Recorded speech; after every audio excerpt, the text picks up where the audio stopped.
This conversation is your sneak preview of what's to come at GRID Charleston this next week. On November 21st, we're breaking down one of the biggest unlocks in real estate, how to raise private money, with Charleston investor Devan Carroll. Devan has raised over $14 million from private investors, no banks, no begging, no middlemen. In this preview, you'll hear exactly how he does it, how to structure your first deal, build instant credibility, and shift from asking for money to offering opportunity. If you're flipping, wholesaling, or starting to scale your portfolio, this framework will keep your deals moving forward.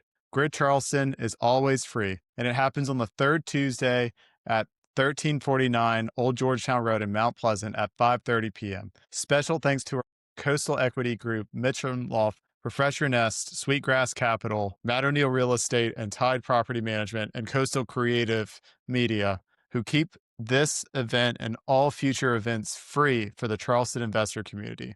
Let's jump into a preview with Devan and get ready for what's coming Tuesday night. Enjoy. All right, Devan, thank you for joining us today. So, Devan, why don't you spend a couple minutes and tell us a little bit about yourself and how you got into real estate and how you got into raising private money? Yeah, so my name is Devan Carroll. I'm here in Charleston, South Carolina, owner of Deventum Properties, which is a real estate investment company.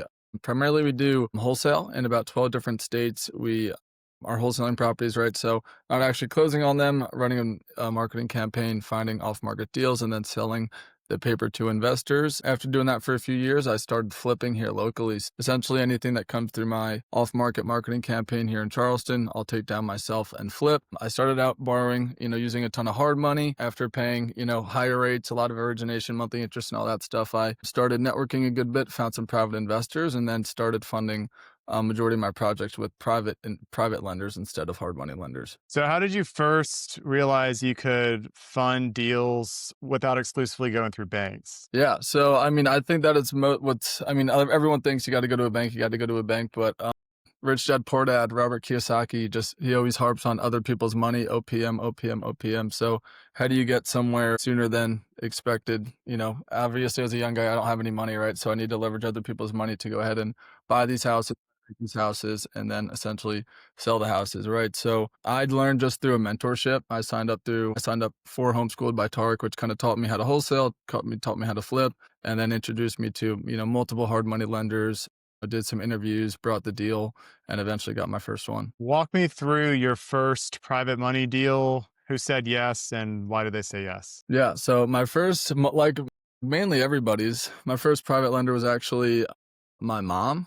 A parent, usually it's always a family member of some sort. Those are really the only people that you kind of are willing to trust you early on in your career. But it was a gap loan. So we purchased the property for $200K. We used hard money. So they funded 80%.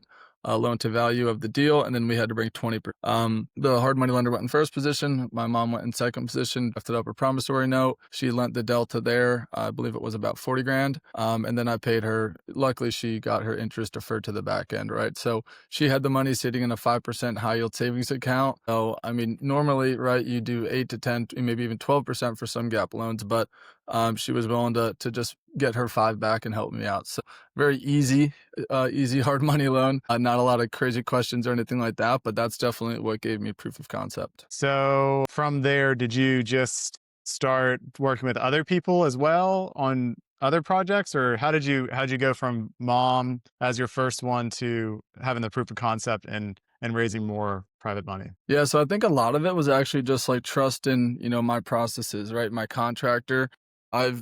When I first started flipping, I used them. It was much different than the way I do it now, 4 years later, but really having a lot of confidence in my contractor, taking on bigger projects and taking on more projects, kind of scaling, right? I was usually doing 1 or 2 at a time. Now, as of right now, we have 6 that we're currently working on, and 1's listed. So essentially 7 at the moment. But I really what it came down to was just figuring out the savings, right? And I started posting on social media a lot, which really helped kind of building that credibility, building a foundation, showing people what I'm doing, showing people that I have a proven system here, buying houses, at 70% loan to value, putting in whatever it needs, and then selling well above that. And investors are making a great return. It's a quick, usually a 6-month note, some are a 12-month note, depending on the project size. Is there a difference between asking for money and offering an opportunity? Then this is kind of where like my limited belief was too. Everyone, all these mentorships and all these, meetups I'd go to, everyone just talks about private money, private money, private money. And I was just always so scared to go out into my sphere of influence, go out into my internal network and, essentially say, hey, I have an investment opportunity for you, right? Instead, I always thought it was asking for money, but it's not, because it's a win-win situation, right?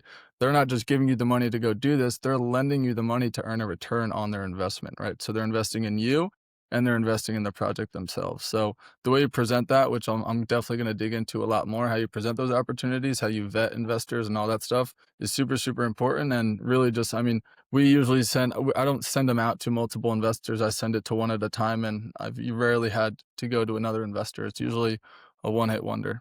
How do you get someone to trust you with their money when you don't have a big track record yet? Yeah. And in real estate, it's a lot different than, stock market or anything like that, because, right, asset backed real estate, if they lend on the property, they're going to go to first lien position. So their security is the real estate and the house itself. You're obviously going to get insurance to that asset. So their investment is fully insured.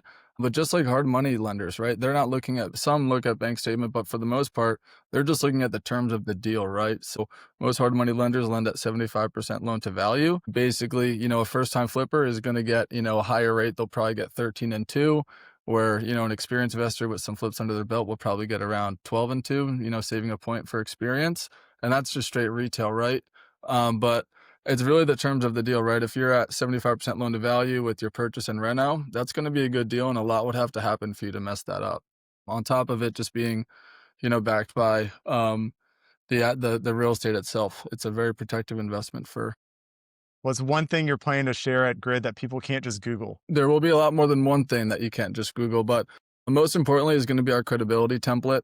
Basically what that explains is our experience builds credibility. For example, we've borrowed over $14 million and 100% of investor capital has been returned on time without any extensions. So I'm going to share that exact template with you guys. Devin, who needs to be in the room on November 20th? I think anybody that's in, residential real estate investing, whether you're flipping, whether you're wholesaling, whether you're doing multifamily, whether you're, pretty much anyone that's interested in specific real estate investing. We're going to talk about raising money for individual flips, for rental properties, refinancing, gap funding, all things there. So if you've been using hard money and you're sick of it, definitely come to this meeting. You'll learn a ton about it and you'll increase your margins tremendously. Sweet. Thank you, Devin. Appreciate you.